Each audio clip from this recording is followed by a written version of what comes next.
Modern-day Hollinshead Park was once a 160-acre horse ranch and dairy farm owned by Dean and Lily Hollinshead.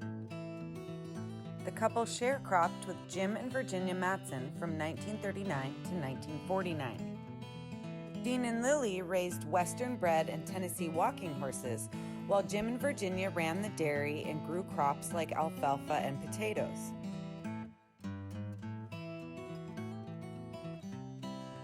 After the Matsons moved to their own property near Pilot Butte, Dean and Lily Hollinshead continued ranching, but over time began to reduce their holdings. Between 1974 and 1983, Dean and Lily made plans to donate the last 16.5 acres of their beloved Timber Lane Ranch to Bend Park and Recreation District. Their stipulation upon transfer of the land in 1983 was that BPRD must use the land as a public park and historic house museum.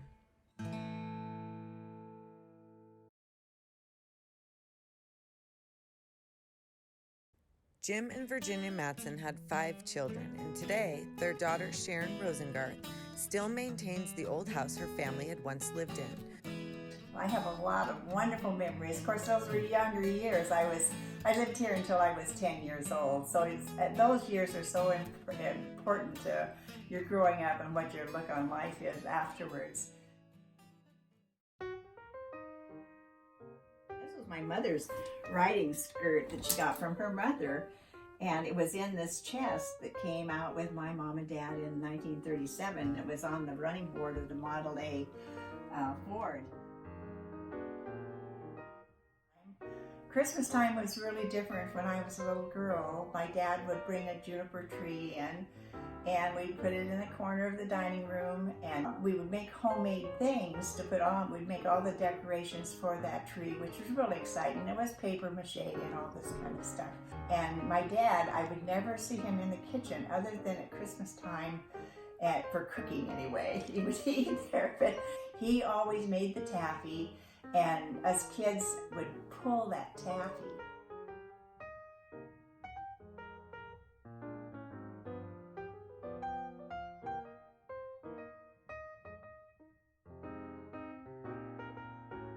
You know, it's just really fun little things like that, and that's why this place is so special to me, and I just have always treasured the memories that I had here.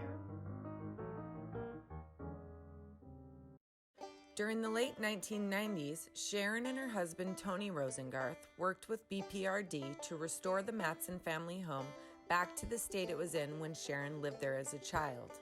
It was in pretty bad shape at that time. Nobody was living in it. Had been empty for quite some time. The valleys on both sides of that unit, when I stripped that old roofing off of there, had tin in the valley to make sure the water ran down. On those tins, and I tried to save them, was an advertisement of some of the old hotels on Greenwood. But it was amazing that it had all the history of downtown Greenwood on those 2 pieces of tin. Sharon and Tony also staged the house with original Matson family belongings, which had been lovingly kept over the years by Sharon's mother, Virginia.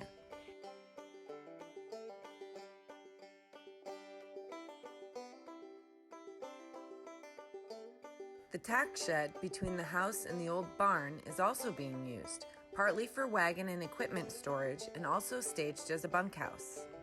Anything associated with the horse and the equipment the horse used to perform their work is called tack.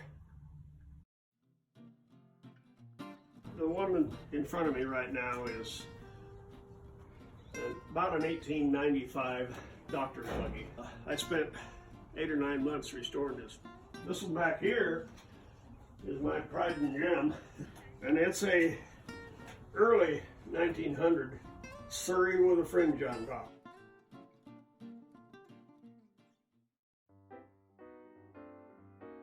For myself, the house was so important for me because my husband restored it and put it back exactly the way it was when I was a little girl. It was right after the Depression era, and so Living was very basic. There was no electricity, and there was running cold water, and that's so different from what the generations now have.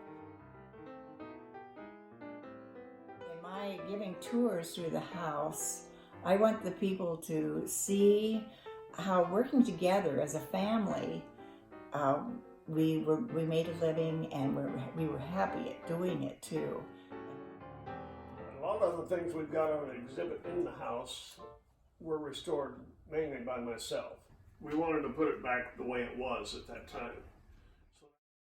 The basic things were here, food and shelter and family, and that comes right down to the bottom line of what makes you happy.